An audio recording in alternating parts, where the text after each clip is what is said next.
दोस्तों 10 ऐसी गलतियां जिनको आप कर रहे हैं और उनके कारण आपके इनकम टैक्स का आने वाला रिफंड या आपका आईटीआर प्रोसेस होने में जिन 10 बड़ी गलतियों से दिक्कत हो रही है उन 10 बड़ी गलतियों के बारे में बात करूंगा। क्या आपने भी ये सारी गलतियां नहीं की हैं? क्या आप भी इन सारी बड़ी गलतियों को करे तो नहीं बैठे हैं? तो दोस्तों आप सभी के लिए बेहद खास ये वीडियो होने वाली है। दोस्तों, इनकम टैक्स डिपार्टमेंट की तरफ से आईटीआर की प्रोसेसिंग को लेकर काफी जोर दिया जा रहा है और लगातार आपके आईटीआर प्रोसेस भी पिछले समय में किए गए हैं, लेकिन हाल फिलहाल में ये प्रोसेस थोड़ा रुका हुआ है।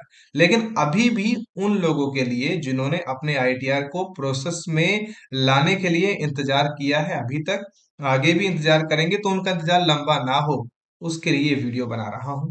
दोस्तों, आप सभी ने भी अगर ये गलतियां की हैं तो आप सभी का इनकम टैक्स रिफंड पाने का इंतजार और ज्यादा लंबा हो सकता है। 10 ऐसी गलतियां, क्या आपने इन 10 में से कोई एक गलती तो नहीं की है जिससे आप सभी का इनकम टैक्स का आने वाला रिफंड और ज्यादा डिले हो सकता है? उनके बारे में आज की इस वीडियो में बात करेंगे।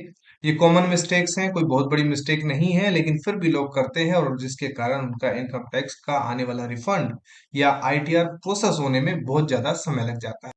दोस्तों, सबसे पहली मिस्टेक है आप सभी के द्वारा डाली गई पर्सनल इंफॉर्मेशन। आप सभी ने जो आधार कार्ड का नंबर डाला है, जो पैन कार्ड डाला है, जो ईमेल डाली है, जो फोन नंबर डाला है, वो बिल्कुल करेक्ट होना चाहिए।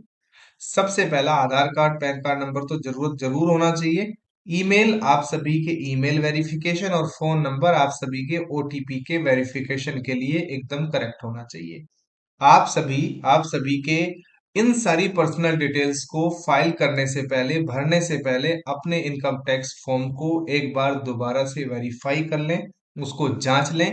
अदरवाइज आप सभी को काफी बड़ी परेशानियों का सामना करना पड़ सकता है। दूसरा, अपने आईटीआर को भरने से पहले अगर आपने रोंग बैंक अकाउंट डाल दिया है तो दोस्तों आप सभी का पेमेंट फेल हो सकता है।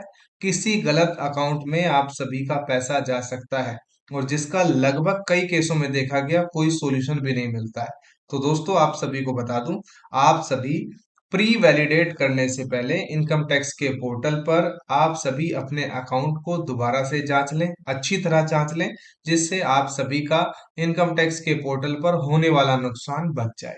आप सभी का अगर बैंक अकाउंट की डिटेल्स गलत डली हुई हैं तो आप सभी का पेमेंट फेल हो सकता है और अगर आपका अकाउंट वैलिडेटेड नहीं है तो आप सभी के इनकम टैक्स रिफंड आने में काफी ज्यादा परेशानी का सामना आप सभी को करना पड़ सकता है। दूसरा और ये सबसे महत्वपूर्ण पॉइंट है दोस्तों, सैलरी स्लिप, आपका फॉर्म 16, आपका 26 एएस फॉर्म, एआईएस और टीआईएस फॉर्म, ये चार प्रकार के फॉर्म हैं। इन चारों को निकालकर इनकी एक प्रिंट कॉपी निकालिए दोस्तों। एक प्रिंट कॉपी निकालकर सबसे पहले इनके अंदर आप सभी को मैच करनी होती है आप सभी की ग्रोस इनकम, जो कि बहुत बेसिक चीज है। अगर इन सभी के हिसाब से आपकी ग्रोस इनकम एकदम सटीक बैठती है तो बहुत अच्छी बात है। अदरवाइज आप सभी का होने वाला 26 एएस और एआईएस बताता है आप सभी का होने वाला डिडक्शन, आप सभी का कितना डिडक्शन हुआ है और कितने प्रकार की आपकी इनकम है, वो सारी चीजें मैच करनी चाहिए। ये जो है ये सार है आपके इनकम टैक्स रिटर्न जो आपने फाइल की है उसका सार है ये चार चीजें। ये चार चीजों से ही बहुत हद तक मुझे लगता है कि आपका इनकम टैक्स रिटर्न भरा जाता है, बहुत ज्यादा चीजें जरूरत नहीं होती। लेकिन फिर भी मेरा ये मानना है कि आप आईटीआर फाइल करने से पहले अपने जो ये सारे के सारे फॉर्म्स हैं इनको वेरीफाई करें, इनकी प्रिंटेड कॉपी निकालें, उसके बाद अपने आईटीआर को आगे प्रोसेस करें। ठीक है।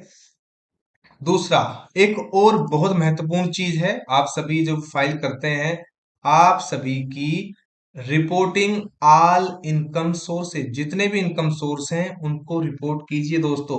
मल्टीपल जॉब्स, एफडी का interest, rental income, foreign income, ये चार की चार इनकम अगर आप वहां पर दिखाएंगे और साथ ही साथ आपको जितनी भी छूट मिली हुई है, मान लो एटीसी के तहत आपको छूट मिली है, तो आपके इनकम टैक्स में बहुत ज्यादा बढ़ोतरी नहीं होगी, लेकिन दोस्तों आपका जो काम है वो एक नंबर के अंदर गिना जाएगा। कभी भी आप डिफॉल्टर की कैटेगरी के अंदर नहीं आएंगे। जो डिफाल्टर की कैटेगरी के अंदर लोग आ जाते हैं उनको किस प्रकार से दिक्कतों का सामना करना पड़ता है आप सभी जानते हैं।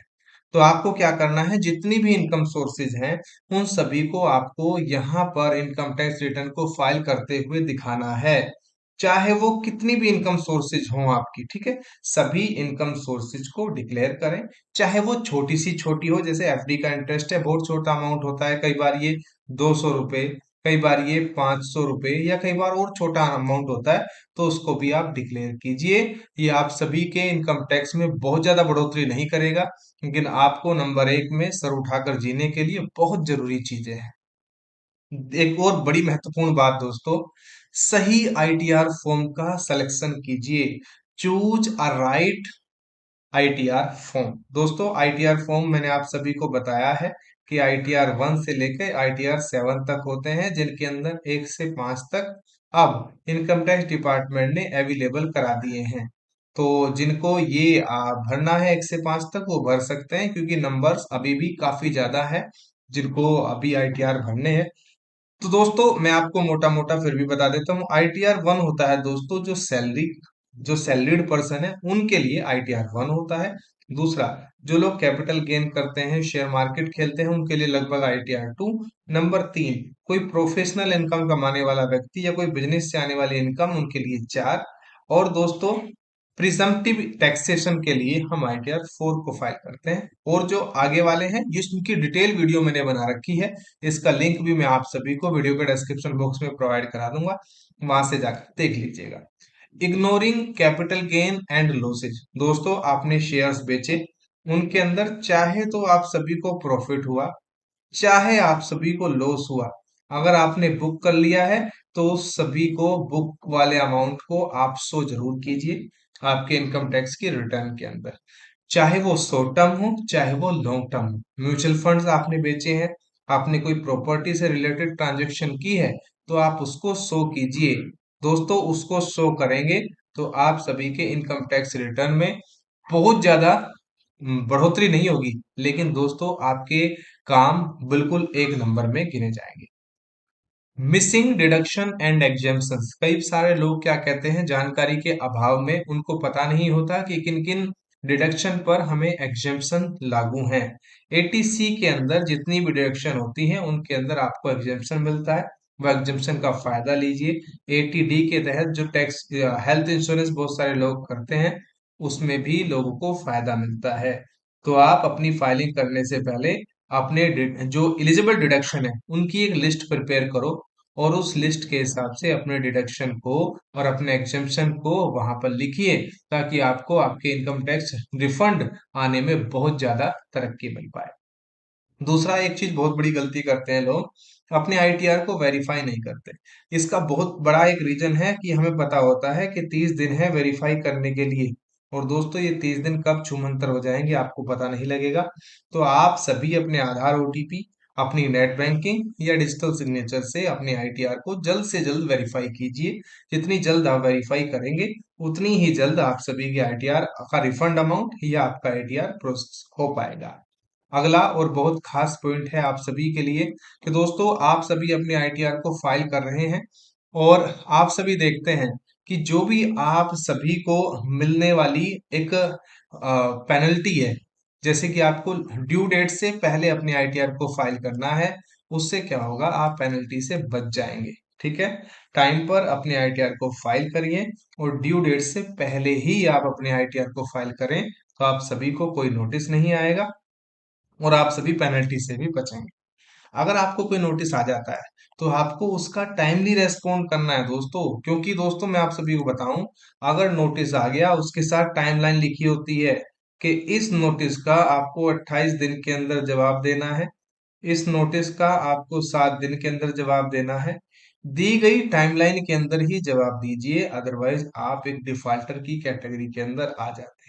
ठीक है, जितने भी आप सभी को अगर मान लो रेगुलेशन के मेल आते हैं, जितने भी आपके पोर्टल पर, हमेशा चेक कीजिए कि आपको कोई मेल तो नहीं आया हुआ, कोई इस तरह की परेशानी तो नहीं है। अगर परेशानी है, कोई नोटिस आ गया, कोई डिफेक्टिव रिटर्न का अलर्ट आ गया, तो आप सभी को क्या करना है, उसका रिप्लाई देना है, और अच्छे से रिप्लाई देना है। आप सभी नहीं जानते हैं, कोई बात नहीं, आप सभी एक किसी भी सीए की मदद ले सकते हैं। एक चार्टर्ड अकाउंटेंट की मदद लीजिए और अपने आईटीआर के रिगार्डिंग आप सभी को जो भी प्रॉब्लम है उसका रिप्लाई दीजिए। आप टाइमली रिप्लाई देंगे तो आपको बहुत ज्यादा फायदा होगा। ठीक है। तो दोस्तों ये 10 ऐसे मुख्य बिंदु थे जो कि आप सभी के आईटीआर के प्रोसेस होने में बाधा बन सकते थे। मैंने ये बता दिया। आज ही चेक करें। और दोस्तों साथ ही साथ कमेंट करके जरूर बताना कि आपने आपका आईटीआर कब फाइल किया था और आपका आईटीआर क्यों नहीं आ रहा है। दोस्तों आने वाले वीडियोस में मैं जरूर कवर करूंगा कि अभी हाल फिलहाल में इनकम टैक्स डिपार्टमेंट क्या कर रहा है और आपका रिटर्न कब तक आएगा। ये सारी वीडियोज इसी चैनल पर मिलेंगी। तो वीडियो को लाइक करें, शेयर करें अपने दोस्तों के साथ। धन्यवाद।